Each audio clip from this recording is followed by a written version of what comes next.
The Limitless Journey podcast is a project that is dedicated to sharing the stories of young people who are challenging the status quo and positively impacting their communities with the sole purpose of motivating others to take action and live their best lives or dreams.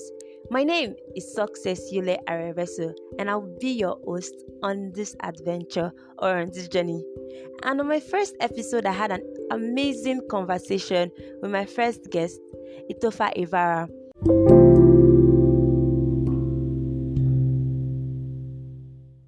Hello, everyone, and you are welcome to this amazing podcast. And this is something I've always wanted to do. And this podcast is here to spur you into taking action and taking amazing steps towards your life journey and your life process. My first show, actually, or my first episode, my first guest I'm having here with me is none other than my amazing friend, Itofa Ivarah. Woo, woo, woo, woo. What's up? How we doing? We're fine, actually. So the amazing thing is that Itofa and I were known for like about, let me say, almost 5 years now.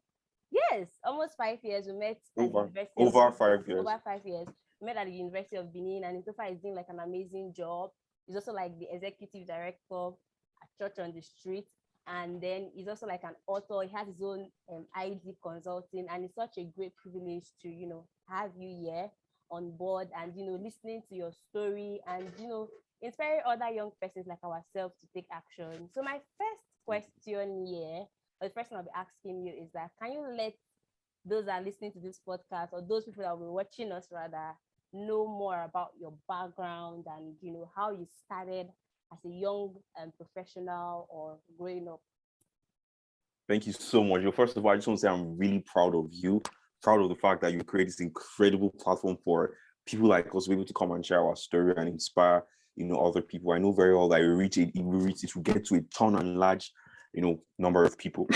So my name is Itofa Ivarah. Professionally, I'm a non-profit management consultant. At the same time, I lead an incredible organization that Yul is also a director in, called Church on the Street.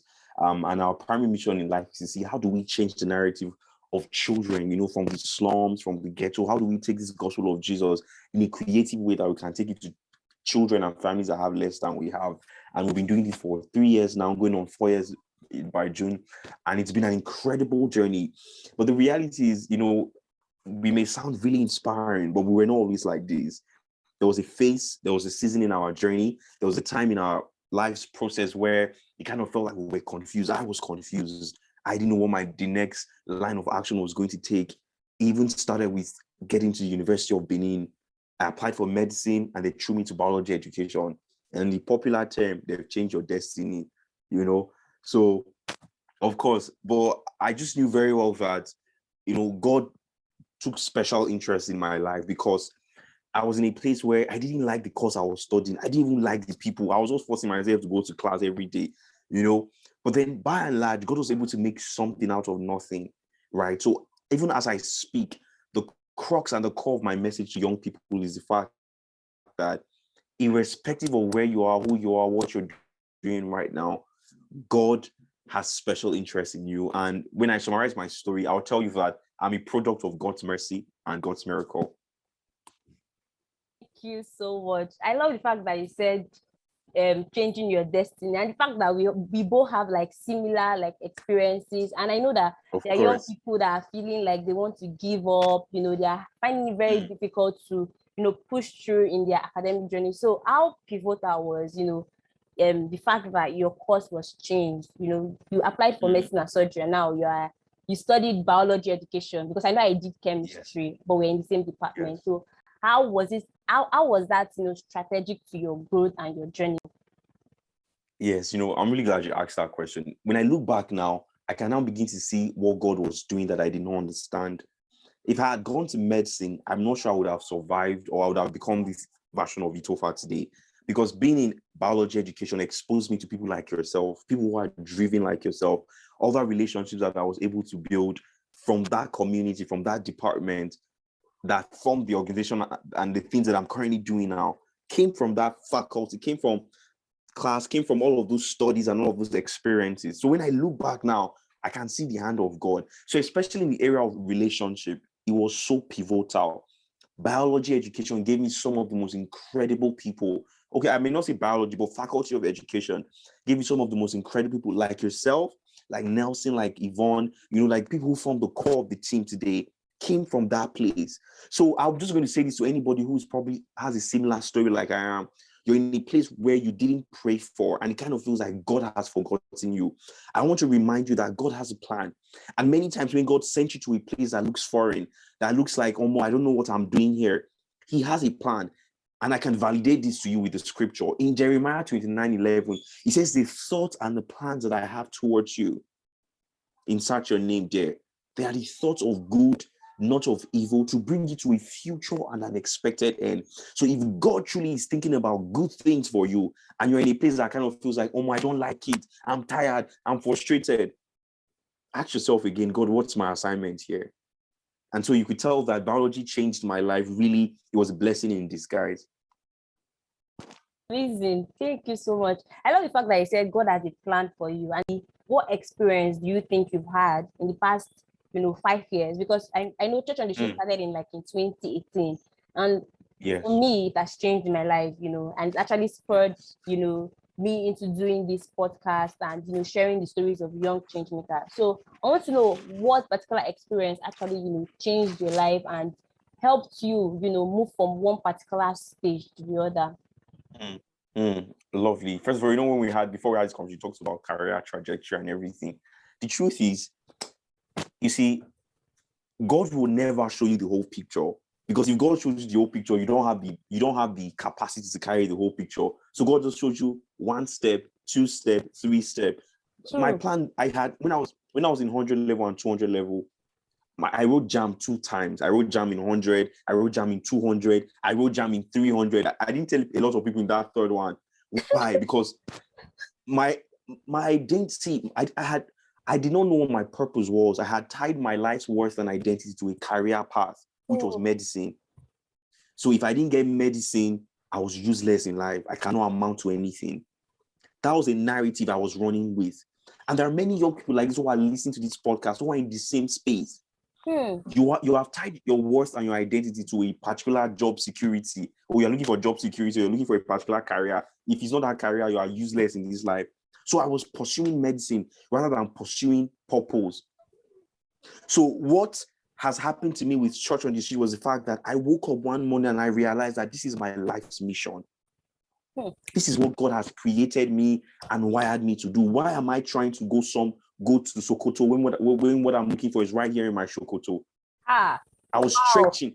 I was stretching to go somewhere when I could be here living my fullest life and touching people's life. If I was in medicine, I'm not sure I would have survived or coped, mentally.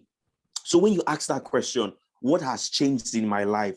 I will tell you that growth, maturity, and my intimate work with God has helped me understand that many times your path and your life's assignment may not have bright lights, teen cells, lab coats. It can just be that tiny space He puts you there. Yes. And if you are faithful in it, He would explode you to the world. So from doing Church on the Street, I started a company that started helping people launch their nonprofits. And I've been consulting for clients from the UK, America, China, here in Nigeria. I have gone to some of the places and offices that I would never have entered on a normal day. But because God saw somebody who was faithful with Church on the Street, He allowed me to take that experience and that expertise to begin to teach people. And now I know that my life's mission is to ensure that no child goes to bed hungry. From that purpose, I realized that I could also help other nonprofits. I can write books. I can go on TV. I can be on radio. So I don't know if that really answers your question. Wow. I'm so amazed. I'm so amazed. It just, goes so far to say that just one particular thing can actually change our life. So for you now, it was, Church on the Street, so from doing what, I like the fact that you said your purpose in life is not tied to a career path. So it's not tied to you studying medicine. It's not tied to you doing accounting. You need to find purpose, of which I'm actually going to even ask you, how the journey has been for you, because I know purpose is a journey, right? How the journey has been for you working in purpose, in God's will, because Yes. Obviously, a lot of people are finding it very difficult these days. So we're always having questions like, what is my purpose? What on earth am I here to do? So people are like, hope I'm not like working in the wrong path. So people are actually being stuck. Young persons like myself are actually being stuck and say, oh, I don't think I'm actually useful. I don't have a part to play in this world. But seeing that you took, the experiences from church on the street, which church on the street has actually changed my life as well. This, which is the reason why I'm actually doing this podcast. It actually sowed that seed to actually do something like this. So I want to know, how has it been for you working in that purpose journey? Like, how has it been, discovering it? How has it been? Because I know we have like a lot of stories. So just pick one and share. Okay, I just really want to iterate this. May God bless you, and I pray that God allows the right people who need to listen to this. Let God cause this to get into the hands of people, because I know that somebody will be blessed by just hearing this from this podcast. So when you ask the question, how has the journey been working in purpose? Before I answer that question, I want to say that living a life out of God's purpose is living a life of struggle. You will struggle. You will be when you see people struggling for relevance, they are trying to be notice me, all those notice me gang, Exactly. notice me. It's because they don't know what they've been wired to do. When you know what God has created you for, because the truth is the world is like a big jigsaw puzzle. All those puzzles that used to fix, children used to play with, all those. That's how the world is. Every single person, there's over 8 billion people on the face of the earth now, form a piece of that jigsaw puzzle. Until you fit your piece in the right spot, you've not lived a full life yet. The minute I found what I was created to do by the grace, help, and mercy of God, what happened to me was the fact that the whole world needed me. I became this bright light when I entered the room. Why? Because I had found what I was created to do. My piece, I could fit into my piece perfectly. So I was now a solution. Everybody needed me here. I was in final here, and I was on the live radio in Scotland. I had never traveled abroad in my life. I was in Benin, Ubo, Osasoge in our house. You've been to my apartment now. And I was on a live radio in the UK. Nelson was in the room that day when I was on that interview with them in the UK. That's what purpose can do for you. Your purpose is like a fragrance, it's like a scent. It will go before you. So when you see people just struggling, it's because they've not stayed with God. I'm at a point in my life right now where I'm not trying to impress anybody. I don't owe anybody I'm not trying to impress anybody, but to impress God. And you can't even impress God. You can only just live the life He's called you to live. So one of the many experiences was in September 2020 when I met Fela Durotoye. A woman had just heard me speak on, like, it was a Zoom call like this, TED Circle. Yes. And they said, what, they were talking about education and everything. And they said, I just came and just talked about what we're doing at church on the street and talk about my plans that I want to go and, to go and do my master's and everything. And the woman said, my son, she said, my son, I want you to meet somebody. I said, oh, wow, okay. She said, I want you to go and meet. I'm going to introduce you. No, I'm going to pay for a class for you to attend. I think I'm like, okay. They sent me 50,000 naira to go and attend the class with Fela Durotoye. And that was where my life turned around. Now, there are so many components of that story. There's the mercy of God. There's the grace of God. There's the favor of God. And there's a part of me doing my homework.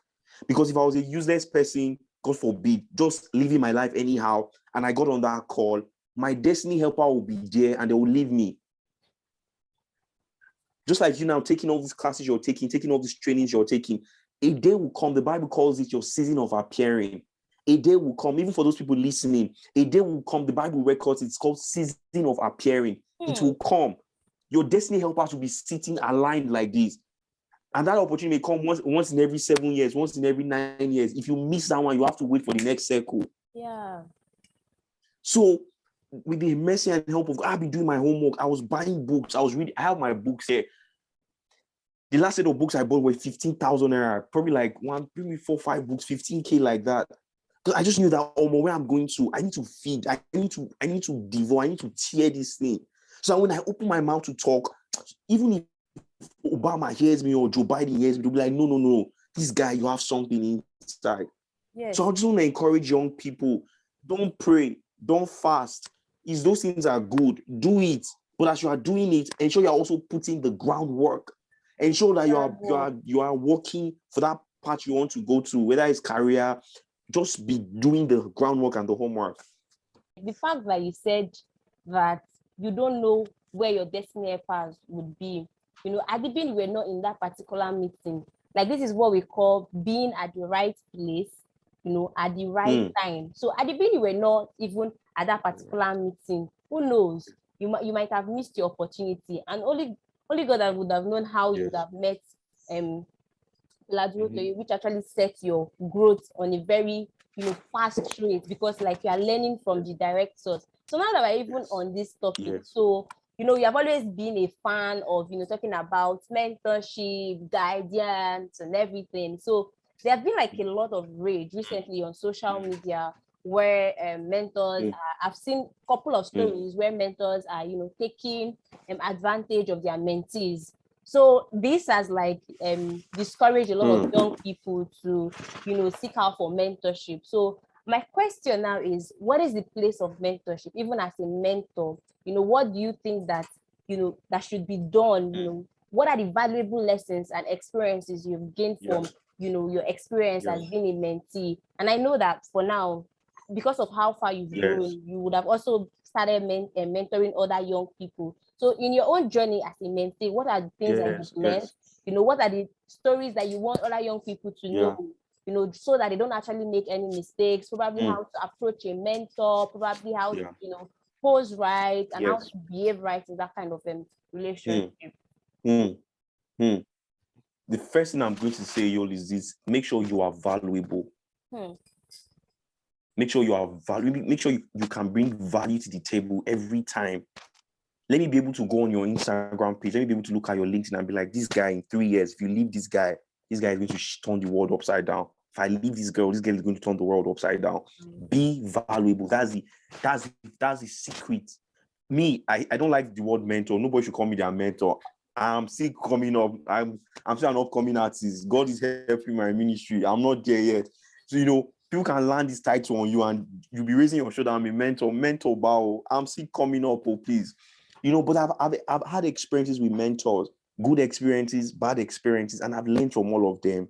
The very first one is a great mentorship relationship is not parasitic. It's how you see, in biology, they say symbiosis, both of you are benefiting. A great mentorship relationship is not parasitic. This is what a lot of people have in their mind. They hear you speak at a conference, you inspire them, you share your story, oh my gosh, this guy is on fire, or this woman is on fire. You're now going to meet the woman, mentor me. In that mentee's mind, what he wants is, or what she wants is that woman to change her life, or she wants that man to change his life. I don't know if that makes sense. Yes. So you're looking at this woman that is now working with Shell, NNPC, traveling abroad. When you now say, man, mentor me, what you're saying is, man, help me. That's what you are saying. But that's not how it works. I'm going to use the Gemstones Leadership Organization, for instance. Now, FD is a very heavy man. He's a very heavy man, But the truth is, by the grace of God, I've been able to intern and volunteer and offer value to the company. And in the process of value, they've stretched me. Like, when you say somebody stretch you, they've stretched me so much that I'm not sure that some people my age have experienced that kind of pressure before. That's mentorship. And again, a lot of people think when you say somebody should mentor you, it's until they say something, until they call you up. It's a lie. It's by observation. First of all, how do they appear? How do they dress? How do they talk? How do they post on social media? What is the content of their message like? As you're feeding it, you're gradually becoming like that person. As you're feeding it, your mindset is beginning to attune, correct itself, reprogram itself, reshape itself to begin to look like this person that you're talking about. So when I say I see somebody that, like right now, somebody who mentors me is Kunle Shorion. He doesn't have my number. I've never met him. He doesn't follow me on Instagram. But the man has a thought pattern that very few people in this generation have it. So I consume his content on YouTube. I sit down at least 1 hour a day. I sit down and I listen to him. As I listen to him, I'm gradually my mindset is beginning to shift and adjust to him, to the way he thinks and everything. That's what mentorship is about.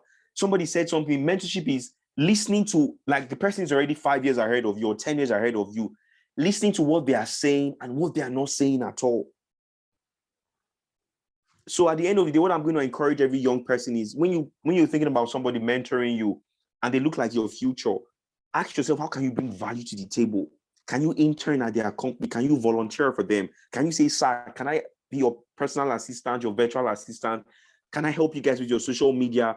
I'm good with graphics. So what you should do is leverage the strength and the skill you have, pitch that idea to the person. That's why you also need to be a person of purpose. For instance, if I see somebody that looks like my future, I go to them, I'm like, I'm a great writer, I'm a great content curator, I'm an excellent cinematographer, I'm an excellent creative. How can I help? Which of these areas can I help you? I'll be like, you cannot, I can help you. Don't underestimate me. And they'll be like, okay, we'll give you an opportunity. And you scatter their table. Me. Don't tell me what I cannot do. Exactly. And before you know, now you've entered their inner circle. That's the secret. Yes. Thank you very much. Please don't underestimate me. I think that's the mistake a lot of young people are making. Thinking that the first thing I used to hear, over the couple of years, I'm very very conversant with consuming a lot of content. So I used to see things like big people or big officials in public space, and they say things like, young people approach them with words like, please, ma, can you mentor me? I even heard a speaker say that whenever she gets a message like, ma, please, can you mentor me? The first thing that she does is she closes that message, because you can't meet a stranger and just give them the word mentor me.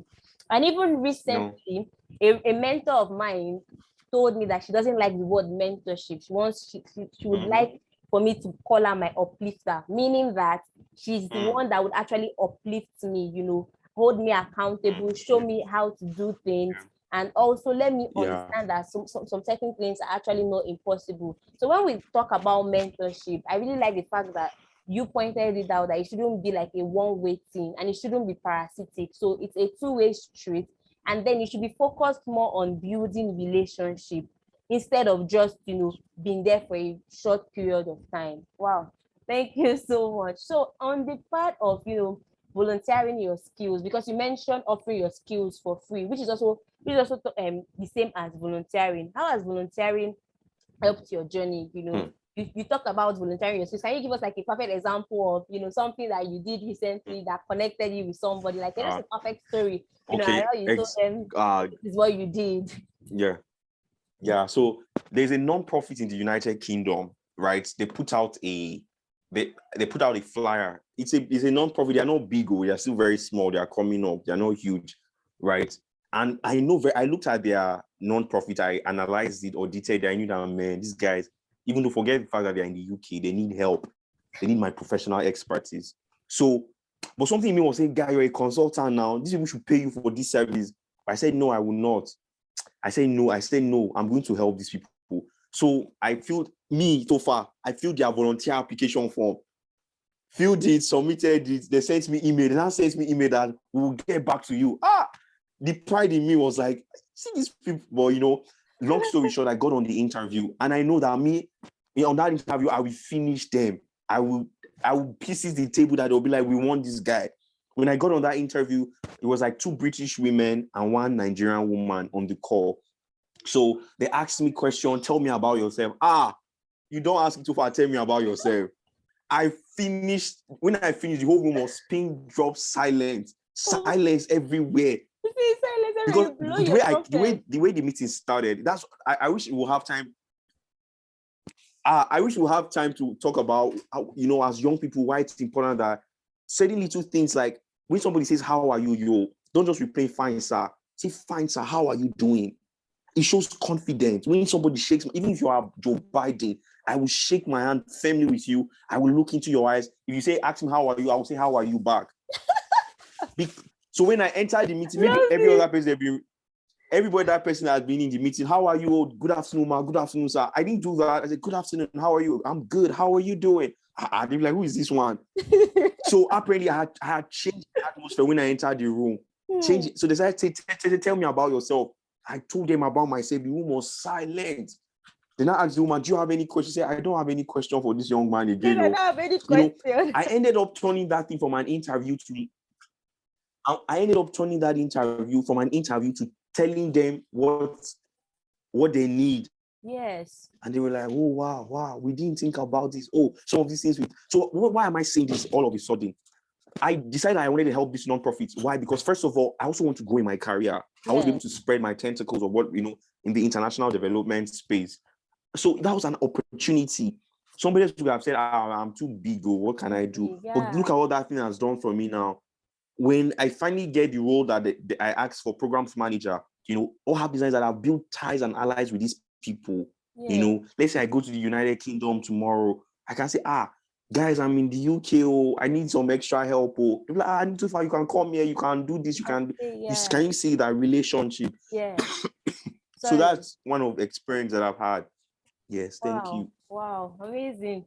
So because I don't want this podcast to be too long, and I've really learned a lot from your story, your journey, and the fact that, fun fact, Itofa and I were friends, but the amount of knowledge that I have gotten from this, less than 1 hour talk is, amazing. So it's me just drawing from the value and from everything that you've experienced so far, from how you started, the place of God, working in purpose, mentorship, meeting people, and also blowing your trumpet. So the last question I'm going to ask for you is, we're in the age whereby technology is, becoming a greater part of who we are as human beings, and then we see people selling themselves online. So just quick one, can you let us know how to approach people, practical steps that you've taken? So you're just going to match this practical steps that you've taken to brand yourself online, because personal branding is like the thing now. Practical steps you've taken to identify your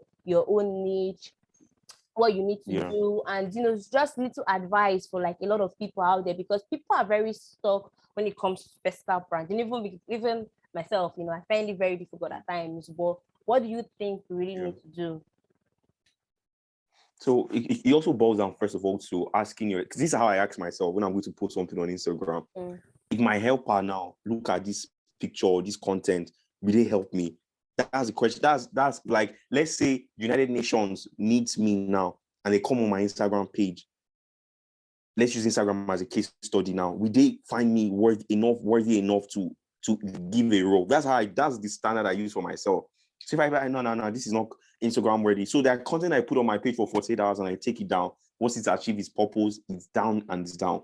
You go on people's pages, there's nothing. It's just fly, video. Okay, some of the videos are not even passing a message, or some of the files are not even, excellent. Don't leave it there. That's why you have your Instagram highlights. Put it in a speaker corner. If you want to show that you're a speaker, create a highlight that says speaker. Put everything in that box.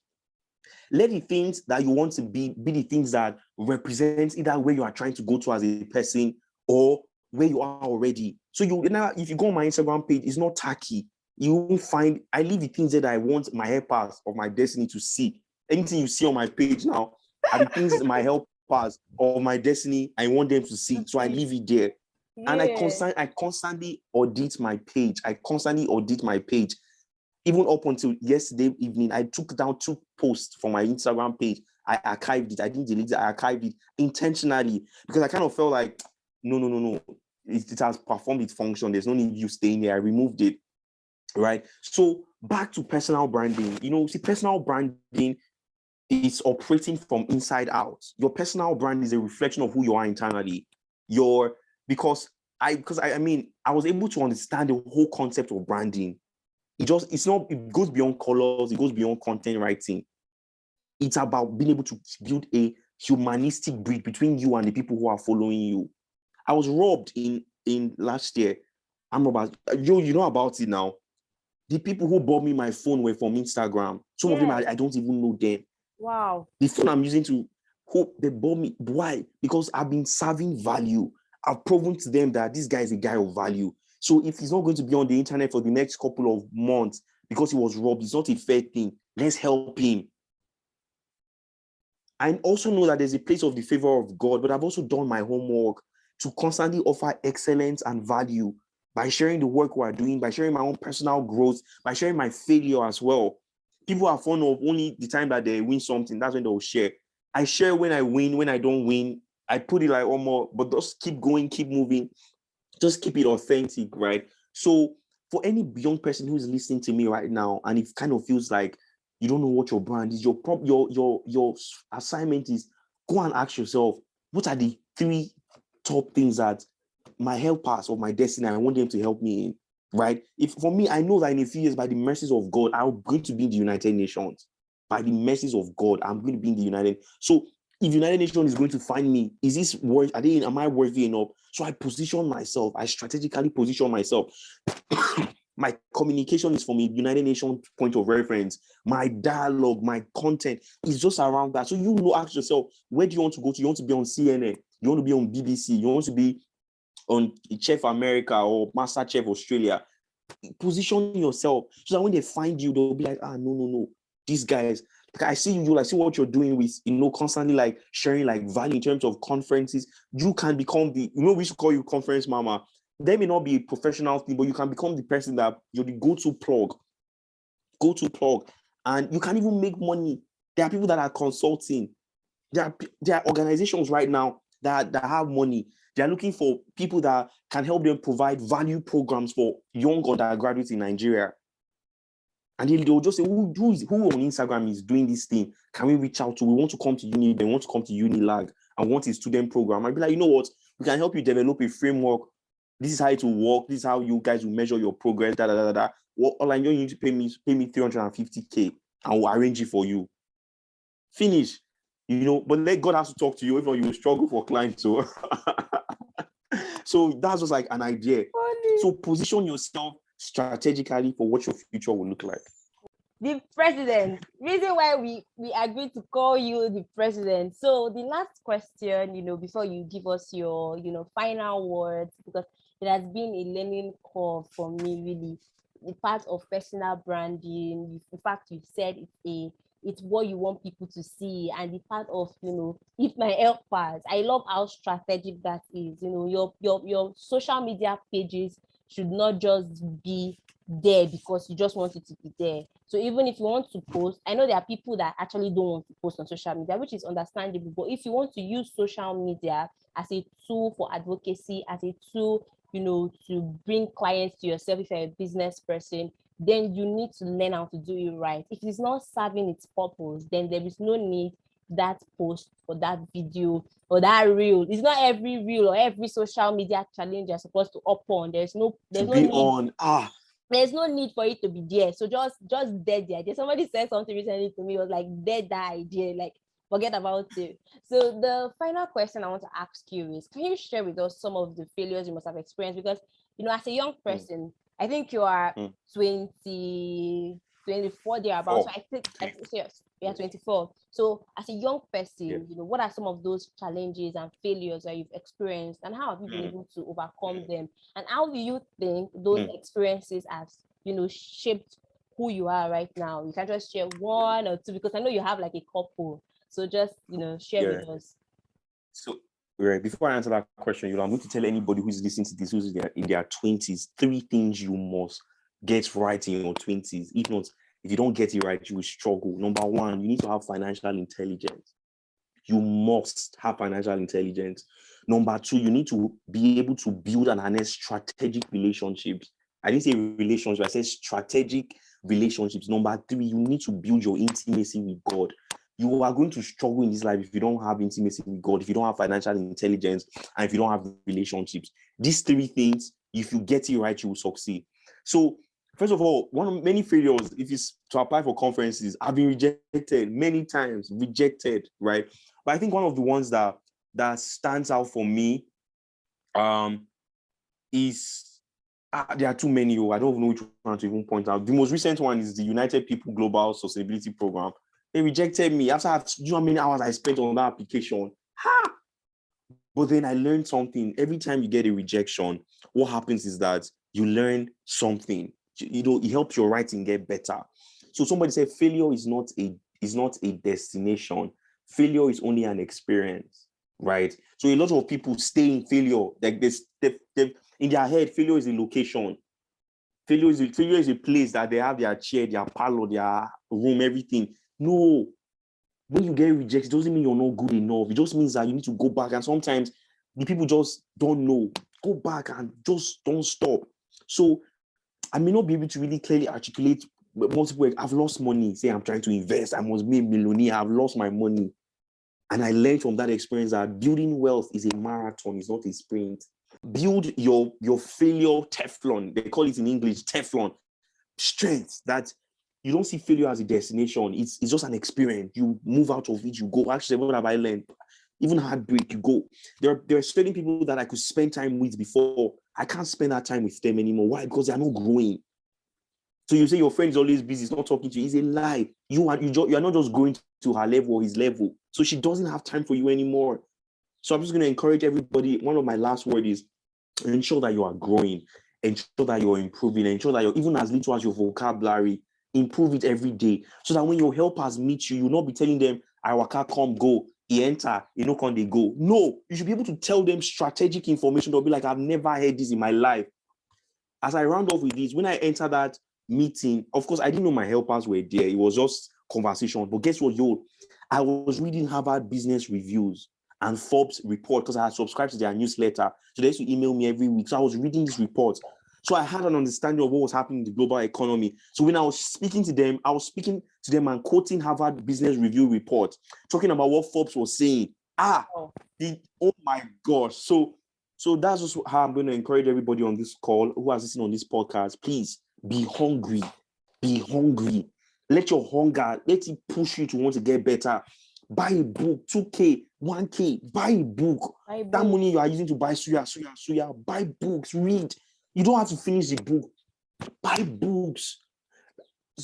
I read a book by Robin Sharma, 101 Guide to Greatness. He said, do you know that you can spend time with Nelson Mandela? You can spend time with Mahatma Gandhi. You can spend time with Oprah Winfrey. You can drink coffee with Steve Jobs by reading their books. Thank you very much for having me. Oh my God. Oh my God. Thank you so much. Thank you so much. And now it's actually, I'm actually not having this thought that, I wish, this whole podcast, was streamed live and then we have people ask you questions and everything. But thank you so much for being my first guest of this amazing podcast. It's such a great privilege, such a great honor, and I've learned a lot. This year of this whole podcast and this interview series is just to let you know that you're not alone. If you're in your early 20s, even if you are a teenager, 18, 19, 20, you're not alone in that journey. Every one of us, are from different parts of the world. We are, trying our best to grow, to improve, and also to do better to impact our world and our community. And it is my own expectation, and by God's grace, that every episode blesses you. And I'm so glad that Itofa was my very first guest. So you can also follow him on all his social media platforms, because I've been very used to say our because of the fact that he used to moderate sessions a lot. So do well to follow him on his social media platforms: Instagram, Itofa Ivarah, Facebook, Itofa Ivarah, Twitter, Itofa Ivarah. So everything. I'm also going to put the link in the description box if you're watching this on YouTube, and if you're listening to this on other podcast platforms. So thank you so much for sticking with us. My name is Success Yule Areveso, and it's such a great privilege to be your host of this amazing podcast on this amazing talk show. Thank you so much, and I will see you definitely on my next episode. Take care. Bye.